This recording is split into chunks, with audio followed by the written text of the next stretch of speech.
Good morning. கர்த்தர் நல்லவர், அவர் கிருபை என்றும் உள்ளது. கொலோசியர் 1:9 உங்களுக்காக இடைவிடாமல் ஜெபம் பண்ணுகிறேன். கொலோசியர் உங்களுக்காக இடைவிடாமல் ஜெபம் பண்ணுகிறோம்.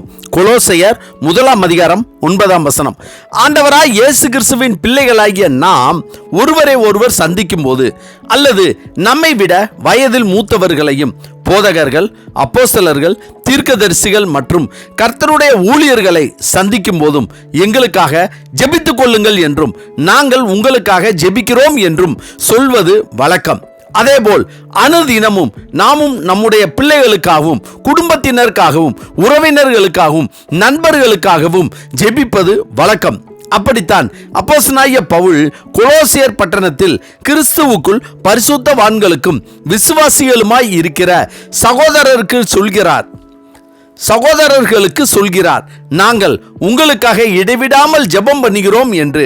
பவுல் அவர்களுக்காக ஜெபம் பண்ணும்போது எப்படி ஜெபம் பண்ணினார் என்று பார்த்தோமானால், நீங்கள் எல்லா ஞானத்தோடும் ஆவிக்குரிய விவேகத்தோடும் அவருடைய சித்தத்தை அறிகிற அறிவிலே நிரப்பப்படவும், சகலவித நற்கிரியைகளுமாய கனிகளை தந்து தேவனை அறிகிற அறிவில் விருத்தி அடைந்து கர்த்தருக்கு பிரியம் உண்டாக அவருக்கு பாத்திரராய் நடந்து கொள்ளவும், சந்தோஷத்தோட கூடிய எல்லா பொறுமையையும் நீடிய சாந்தமும் உண்டாவதற்கு மகிமையான அவருடைய வல்லமையின்படி எல்லா வல்லமையாலும் பலப்படுத்தவும் உங்களுக்காக வேண்டுதல் செய்கிறோம் என்று ஜெபிக்கிறார்.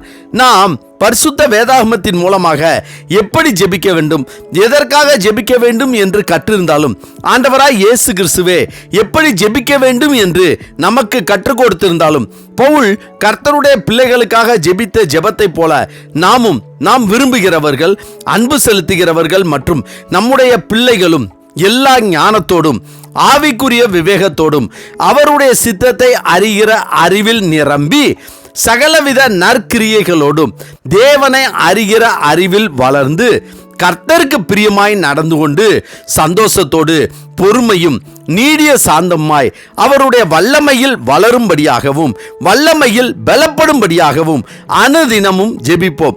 நாம் ஏதாவது வேலை செய்யும் நேரத்தில் நம் மனதில் வருகிற நம்முடைய பிள்ளைகளுக்காகவோ யாரையோ நாம் நினைவு கூறும் போது அவர்களுக்காக கர்த்தருடைய நாமத்தை ஸ்தோத்தரித்து அவர்களுக்காக இருதயத்திற்குள் நாம் ஒரு நிமிடம் ஜெபித்தோமானால் கர்த்தர் பெரிய காரியங்களை அவர்களுடைய வாழ்க்கையிலும் செய்வார். நாம் அப்படி ஜெபிக்கும் போது பரலோகத்தின் தேவன் அதை கேட்டு அதன்படியே அவர்களை வல்லமையால் நிரப்பி வல்லமையால் பலப்படுத்தி அவர்களை பயன்படுத்தி ஆசீர்வதிப்பார். ஆமென். ஜெபிப்போமா? சர்வ வல்லமை உள்ள சேனைகளின் தேவனாகிய கர்த்தாவே, எங்களுடைய நண்பர்களும் உறவினர்களும் பிள்ளைகளும் உம்முடைய ஜனங்களாகிய கர்த்தருடைய ஜனங்களும் எல்லா ஞானத்தோடும் ஆவிக்குரிய விவேகத்தோடும் அவருடைய சிந்தையை அறிகிற அறிவில் நிரம்பி சகலவித நற்கிரியைகளோடும் தேவனை அறிவிக்கிற அறிவில் வளர்ந்து கர்த்தருக்கு பிரியமாய் நடந்து கொண்டு சந்தோஷத்தோடு பொறுமையும் நீடிய சாந்தமாய் அவருடைய வல்லமையில் வளரும்படியாகவும் வல்லமையில் பலப்படும்படியாகவும் அனுதினமும் ஜெபிக்கக்கூடிய கிருபையை கர்த்தர் எங்களுக்கு தந்தரல வேண்டும் என ஆண்டவராகிய இயேசு கிறிஸ்துவின் இன்ப நாமத்தில் ஜெபிக்கிறோம் நல்ல பிதாவே. ஆமென், ஆமென். கர்த்தர் நல்லவர், அவர் கிருபை இன்று முழுவதும் நம்மோடு கூட இருப்பதாக. ஆமென்.